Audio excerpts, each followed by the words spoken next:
So now let's go ahead and log in into the AWS console.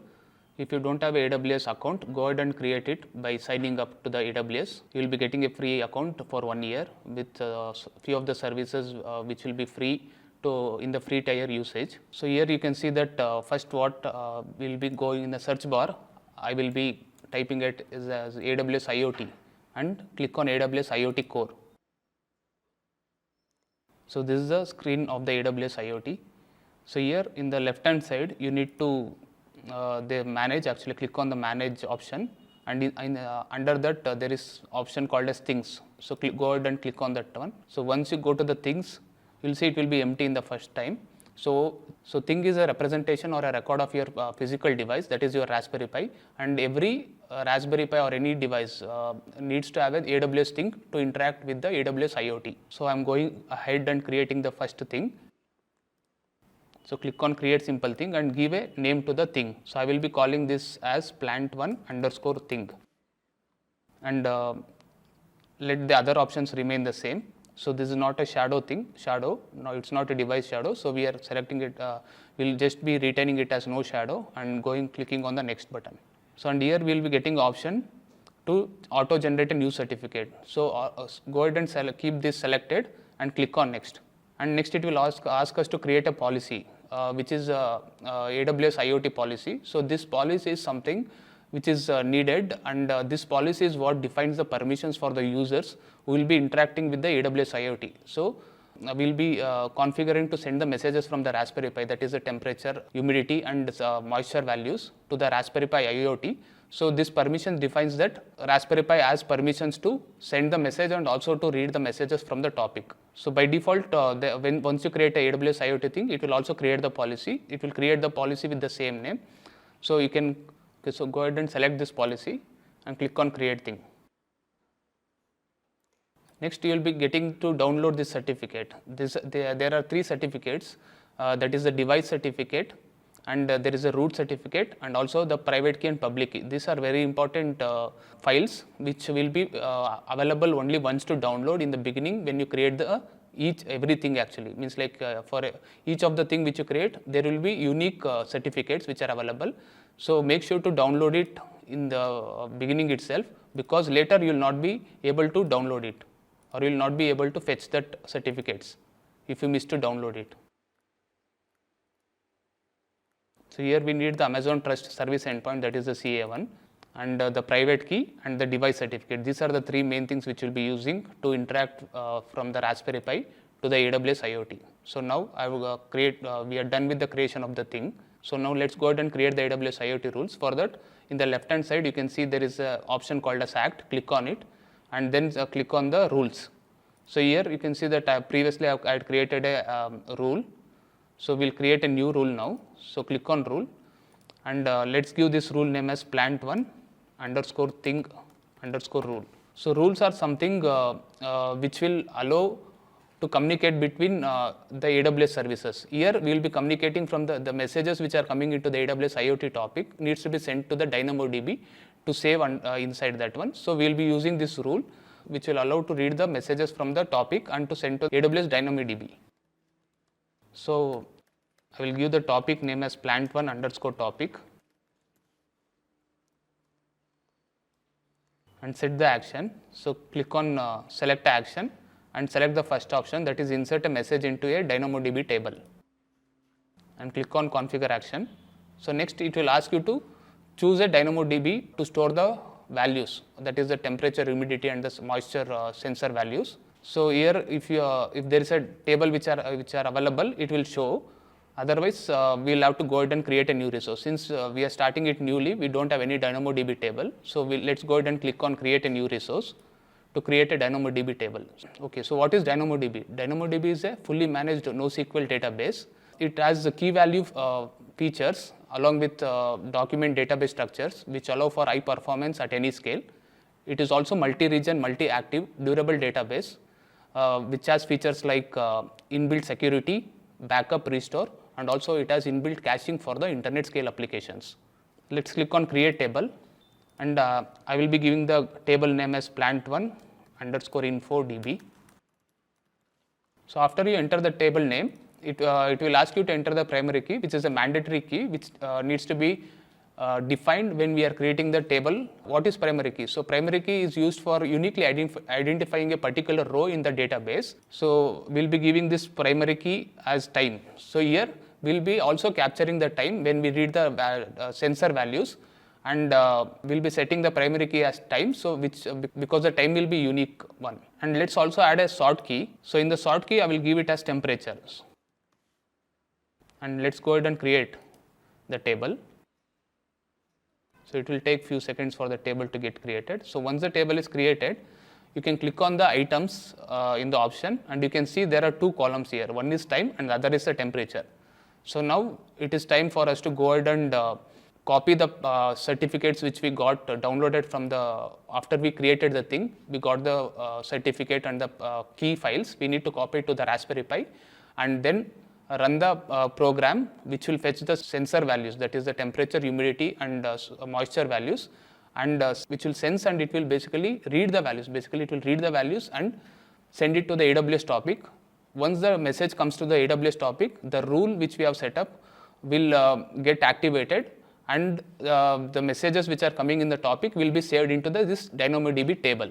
Under this, here we'll be having a row for each of the value which is coming as an entry into the table. So once we have created the table, now let's go back to the AWS IoT rules page screen, and here we'll need to choose the table which we created. For that, you just click on this button to refresh, and in the drop down you'll be able to see the table which we created now. Next, in the below, it will load up the partition key that which we gave while creating the table. That is, partition key is time, and the value we need to enter it using the $sign. So we'll be entering it as $time, and the sort key is the temperature, and for that the value is temperature value which will be coming into the topic. Go ahead and give it as time and temperature, the values, and here you can click on create role. We need to create a role. This role is used by the AWS IoT to write the data into the DynamoDB. So the messages which is coming into the AWS topic will be written to the AWS DynamoDB via this role. This role will give define the permissions for the both of the services to interact each other. So go ahead and click on role, and you can give this as plant1 underscore thing role, and click on create role. So now the role is created, and let's click on the button add action. So once this is done, it will come back to this page. So here we need to now click on create rule. So make sure that you have this is entered here as a select star from plant1 topic. So we'll be reading, this is the query which will be reading all the message which is coming to the plant1 topic. Click on create rule. So now we have finished with creating the rule. The next thing is we'll need to copy the certificates and the key files which we downloaded when we created the thing, and we need to copy it to the Raspberry Pi and write the program to send the value to this AWS topic, that is plant1 underscore topic. So now I have copied the certificate files into the Raspberry Pi using a software called as FileZilla. You can use any other software to copy the files into the Raspberry Pi. Here you can see after copying the files, I have renamed the files. So these are the 5 files. So here the 3 files which we'll be needing is that is the root certificate. This is the root certificate, and this is the private key, and this is the device certificate. So to test the connection between the Raspberry Pi and the AWS IoT, we'll be sending a sample message to the AWS topic, and then going to the AWS dashboard and subscribing to the topic, and we'll be able to see the message which is coming into the topic.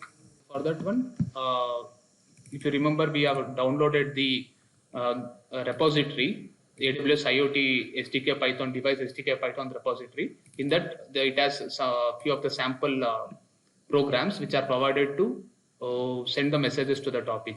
So let's go ahead and make a copy of the sample file and test it out.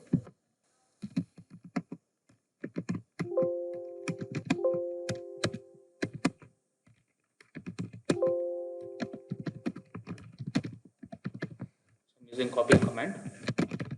So here I will just open this file and explain. So here this file has we need to pass the parameters to this file, that is the endpoint, the root certificate, device certificate and the private key, and we can also pass the topic name to which we need to send the message. We can also define whether to only publish the messages to the topic or also to subscribe to the topic. We can define using the -m parameter. And to send the message, we can use capital M. If we don't give this option, then by default the allowed message will be sent to the topic. And this is the main part of the code where it will be publishing the message to the topic as a JSON document. And after that, we'll also be subscribing and reading that message. It will be printing both of that because we'll be running this with the default parameters. So to run this one, I will use a command Python 3 sample.py. Then I'm passing the endpoint. So since I created the AWS thing in the AWS South region, that is Mumbai region, so we need to use this endpoint. Next, I'm passing the root certificate, the device certificate, and the private key, also along with the topic name. So once I press enter here, you can see that now that Raspberry Pi is sending the message all over to the topic of the AWS IoT. Now let's go to the AWS dashboard, and in the AWS IoT dashboard, scroll down and you will be able to see an option called as test. Click on that button. And here you will be getting two options. One is subscribing to a topic and publish to a topic. Click on publish to topic. Okay. Since we are already publishing from the Raspberry Pi, we'll go ahead and subscribe to the topic to read the message which is coming into the topic. So the topic name is plant1_topic. So enter the topic name here and click on subscribe. So once you're subscribed, you can see that the message which we are sending from the Raspberry Pi, that is allowed, it is continuously coming over here. Okay, so now we know how to send the messages to the AWS topic.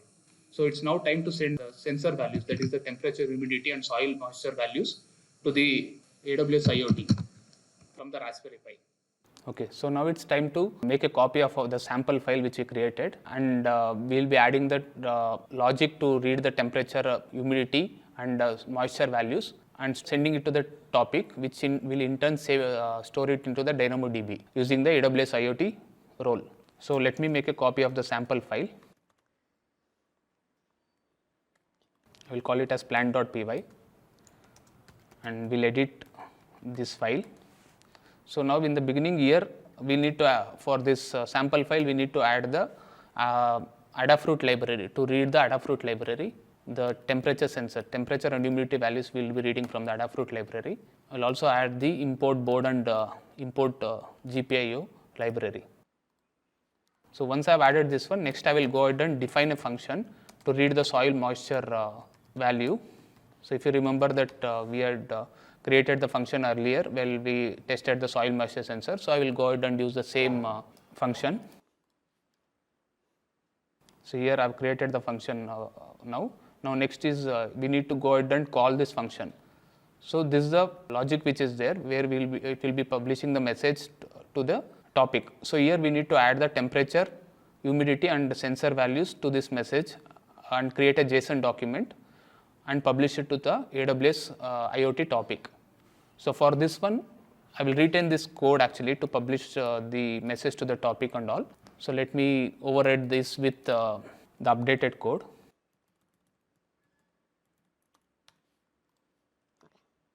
So here I will, along with the sensor values, I will be storing the present date and time of the device. So to get that one, we can use the date time library which is available. I have created a variable called as timestamp, and then to get the date and time value, we can type it as datetime.datetime.now and open and close the parenthesis. Next, temperature underscore value is the variable which will be having the temperature value. Humidity underscore value will have the humidity value, and moisture underscore value will be invoking the soil sensor function which we defined above. And the soil sensor function will return the value which will be in turn saved into this particular moisture underscore value variable. Here you can see that this is the return we have written in the function, so which will be returning the value. The value will be 1 or 0. So 1 means in our case the sensor is dry, and 0 means the moisture sensor is wet. So that value will be storing it to the database. So we need to combine all these three values together and create a JSON document. For that, this is the defined a variable called as message2 and storing these values. We need to create a string time, temperature, humidity and moisture, and saving the values actually. The key will be the time, temperature, humidity and moisture, and the values will be the respective values which we have fetched above. And in this line we will be publishing the message to the topic. So the topic can be any topic which will be passing it as a parameter while running the program. So and also to the topic, the message which we have put up here, the JSON document message will be pushed into that topic. So it will be published, and after that we can also subscribe along with that one and we can read it. So in this sample file which was provided, it also publishes to the topic and subscribes to the topic to read the message. So we are using it. So and we'll go ahead and now run this program. Look at the setup also, and while we are running the program.